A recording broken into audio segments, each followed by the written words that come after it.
Finally কুলের আচার একদম রেডি হয়ে গেছে। এটাকে এখন বয়ামে ট্রান্সফার করছি। আর দেখো কতগুলো আচার হয়েছে, আমার বয়ামেই ধরছে না, আমাকে আরেকটা বয়াম আনতে হবে। এত সুন্দর গন্ধটা বেরিয়েছে। চলো ফটাফট আগে বয়ামে তুলে নিয়ে তারপরে টেস্ট করব, ঠিক আছে কেমন হলো। এই দেখো বয়াম পুরো উঁচু উঁচু ভরে দিয়েছি। এটা এখন পুরোপুরি ঢাকা দেবো না, এইটুকু একটু খুলে রাখবো, একটু পরে এটাকে বন্ধ করব, মানে পুরোপুরি ঠান্ডা হবে তারপরে। হালকা হালকা এখনো গরম আছে। আর এই দেখো এখনো এতগুলো থাকলো, এটা অন্য একটা বয়ামে ট্রান্সফার করব, তার আগে একটু খেয়ে দেখি। তো এই যে দেখো বয়ামে ভরা হয়ে গেছে, আর আমি এখানে আমার খাওয়ার জন্য একটু নিয়ে নিয়েছি। খেয়ে দেখি আগে, অনেকক্ষণ ধরে নিজেকে সামলে রেখেছি, আর সামলে রাখা যাচ্ছে না। দারুণ দারুণ দারুণ হয়েছে। এমনিতেই তো মানে এই সময় মেয়েরা টক খেতে একটু বেশি পছন্দ করে।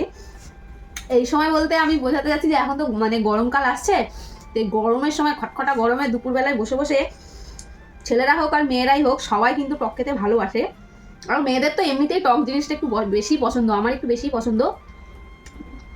তো সিজনের কোনো ব্যাপার না, টক পেলেই হলো। আর কাদের কাদের বাড়িতে কুলের আচার হয়েছে সেটাও কিন্তু কমেন্টে জানাবে, ঠিক আছে। চলো আমি এখন মন ভরে আচারটা খাই। চলো এখনকার মতো টাটা, আচারটাকে শেষ করি।